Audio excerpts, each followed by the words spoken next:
yagale góor dëgg la mooy bàyyi la la faale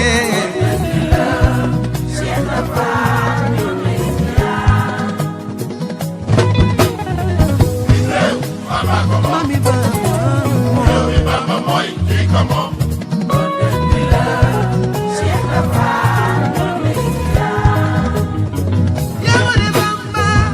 au fait morceau bi mi ngi tudd Baye Fall Baye Fallu li nga waaw moo tax dama lay leeral comme clip bi génnagul te titre bi annoncé wuñ ko morceau bi mi ngi tudd Baye Fallu li tax Baye Fallu mooy question bi nga laaj Baye Fall day dugg Baye Fallu dugg maam Cheikh la ñu ubbee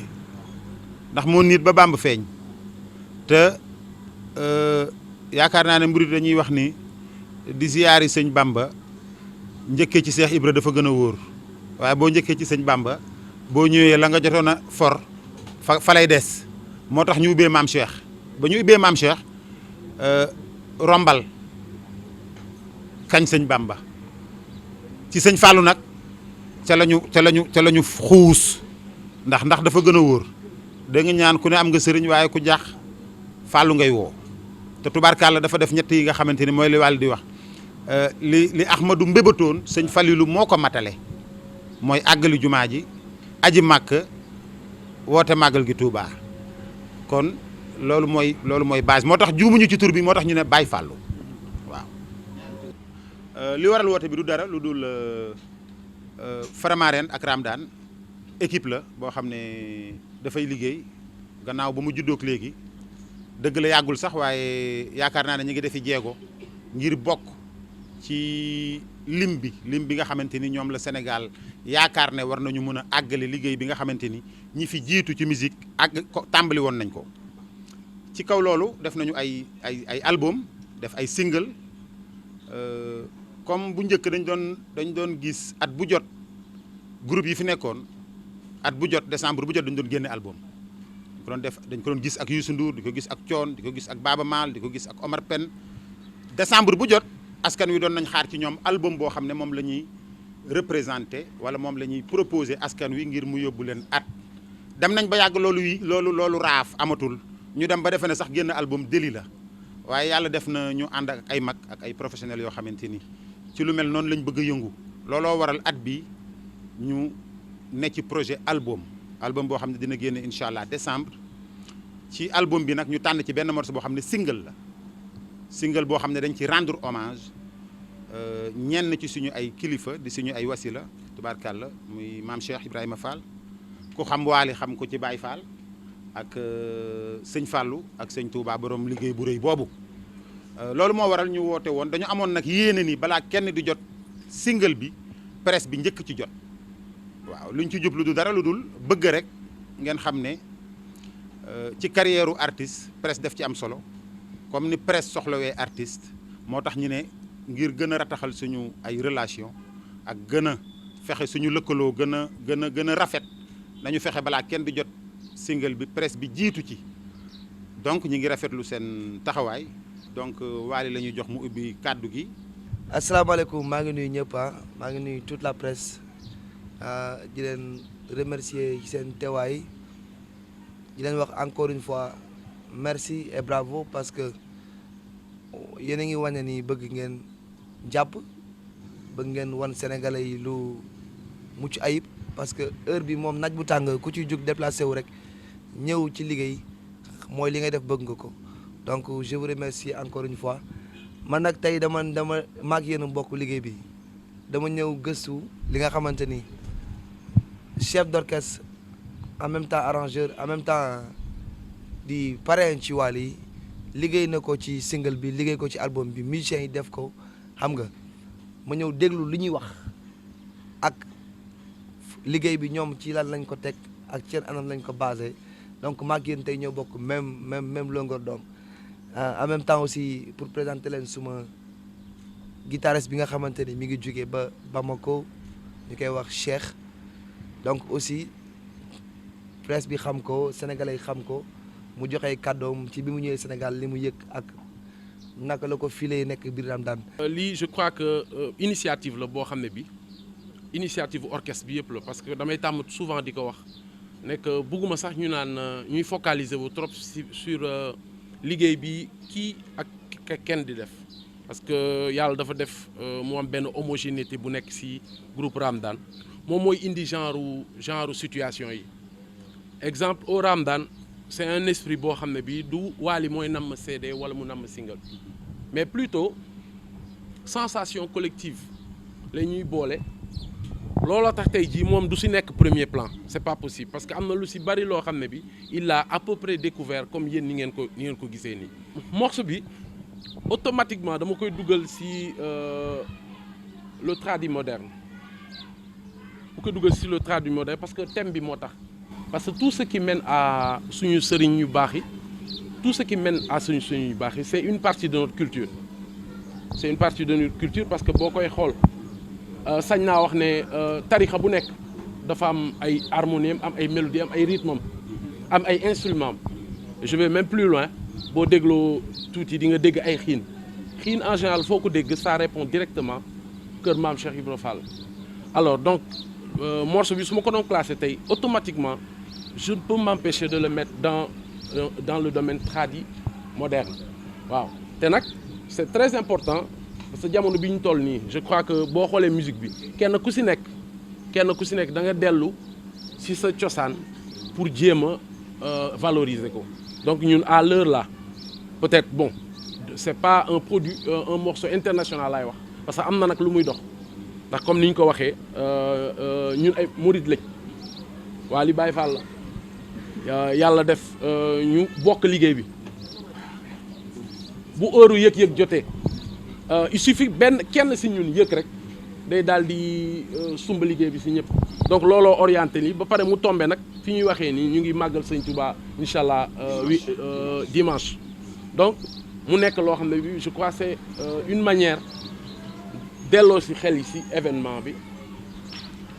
concentré wu tamit ci li nga xam ne l'œuvre de Cheikh Ahmadou Bamba parce que chaque màggal c'est une occasion pour se ressourcer pour en reprendre plein xam ci lu bari loo xam ne bii nit ñi xamuñ ko woon. waaw ouverture foofu laa koy woowee parce que boo dégloo morceau bi bu baax a baax dafa nekk buumu traditionnel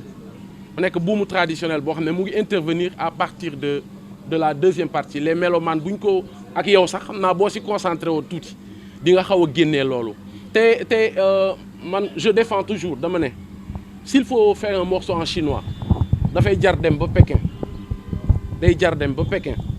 nga xam waxuma làkk bi parce que le mandarin ça s'apprend pas en 24 heures mais nga ressourcer wu dans la culture Mali Sadio c'est un œuvre la boo xam ne je crois boo demee ci base de données musique sénégalaise ou un peu ouest africaine donc koy retrouver c'est un morceau qui a fait la Guinée le Sénégal ba Mali tout ça la touche mandingue bi ñu ci dégg noonu mënul woon ñàkk ndax dès la deuxième partie c'est pratiquement on s'est inspiré de l'air de Mali Sadio mu tombé nag ak circonstance boo xam ne aussi yàlla mooy def ay mbiram comme ni ko Wally introduire léegi il y a quelque temps eu des échanges avec Sidiki échanges yoo xam ne ça a été très productif parce que avant ça Wally était un peu sur une base locale j'avoue ñu rencontré mook Sidiki ñu bokk nag génération ñun ñi leen mag féetale quand il est venu me voir pour la première fois pour me dire que il sent bien ce que fait Sidiki je lui ai dit yéen a tolloo génération et yéen a toll pulsation sax laay wax pourquoi pas échange boobu moo indi tey jii ba Cheikh Niang nga xam ne wolof sax defe naa déggu ko voilà bi ñu waxtaanee mu joué il a fait un morceau ak Sidiki ak Wally morceau boobu defe naa ñëpp dégg nañ ko waaw duñ def nag benn liggéey mu génn rek ñu ne voilà on tourne la page il faut continuer dañ koy explorer c'est-à-dire bañuñu ba dem un jour dem au Mali chercher la musique purement malienne delloo si ko Dakar mettre ko en labo revoir les choses comme il faut looloo indi lii daal c'est un peu plus d'ouverture maanaam dañ ko indi ci yëfi Baye Fall maanaam Baye Fall buy dukkat rek yëfi cantaakoon la rek maanaam ki nekk ci bureau sax mën naa toog lépp maa la wax li maanaam ki nekk ci bureau sax war naa mën a toog ne ci bureau yor bigam di dukkat ci loolu lañ ko indi bon comme ni ñu ko waxee effectivement c'est un single bu tombé nag single bi li ko xëcc sax mooy suñu bés bu mag bi mooy màggal bi moo gën a xëcc waaye le projet il est en cours mooy ni ko Waly waxee am nañ communication bu ñu si def boo xam ne bi ma sœur Bijou dina ko mais c'est un projet donc morceau bi dafa nekk si biir yeneen i morceau comme d'habitude quand il s'agit de musique sincèrement c'est aux musiciens que ça revient moo tax tey Waly bu fi toogoon un peu dans l'expression du mën a sax expliquer loolu parce que musicalement ñun on est en train de mener un combat parce que dañuy lire Waly n'est pas international dañuy lire Waly il est laudatif bi daf ko jiital Waly il est issu d'une famille griotte on a nos traditions te nañ déglu album bi ci biir enfin les questions me tirent les réponses là je veux pas donc album bi ça se veut vraiment d'être explicite pour wane ne que lii Sénégalais yi di bañ ci Waly wala li ñu d'accordul ci moom chaque jour bu xëyee yàlla xéewal na ko nit ñoo xam ne dañuy xeex pour changer la donne parce que nag c'est pas facile d'avoir son âge d'avoir juste son expérience bu ndaw bu gàtt boo xam ne bi ci diggante yéen a ma gën a xam at yëpp donc rectification bi dafay ñëw ba ci yéen presse bi tey jii bu ñu jógee fii nii am na question yu yoo la ñuy poser yoo xam ne bu ñu duggee ci répertoire bi effectivement ça s'applique plutôt les thèmes ak le contenu moo ñu teree nelaw donc ci biir loolu nag attan naa nekk 3 titres ndaxte dañuy wax ci xiif wax ci diine wax ci nagam wala mu jëm ba 10 titres s'il le faut parler de ce qui se passe en Afrique les problèmes de l'Afrique c'est-à-dire bañuñu benn thème boo xam ne bii et on est en train de plonger là-dessus mun naa ne am na morceau yoo xam ne sax dañuy juddu ba pare ñu remettre leen en cause poser leen de côté di chercher leneen rien que pour parce que nag commentaires yeeg yëpp ñu ngi siy jot quand même on reçoit tout. te morceau la boo xamante ni d'accord dañ ko def pour mu nekk suñu lancement album pour décembre jàppaguñ date nag parce que décembre la ñu wax xamaguñ le premier la nekk wala 2 wala 3 yaa ngi dégg mais dañ ko def pour mu nekk suñu lancement album comme que ñun ay murit saadix lañu ay Baay Faal lañu te ñun sëñ Bamba rek ko ñu ñor ñu génne morceau bi pour def ko suñu lancement album mais dañ ko génn ndax màggal mais génnewuñ ko tam ndax màggal parce que morceau bi mën nañ cee gàmmuwaat ci màggalaat ci dañ ko génne pour continuer bu màggal gi passé di nga mën a toog déglu ko gàmmu ci def ci lépp kasu rajo ñëw nga kasu rajo ci mooy loolu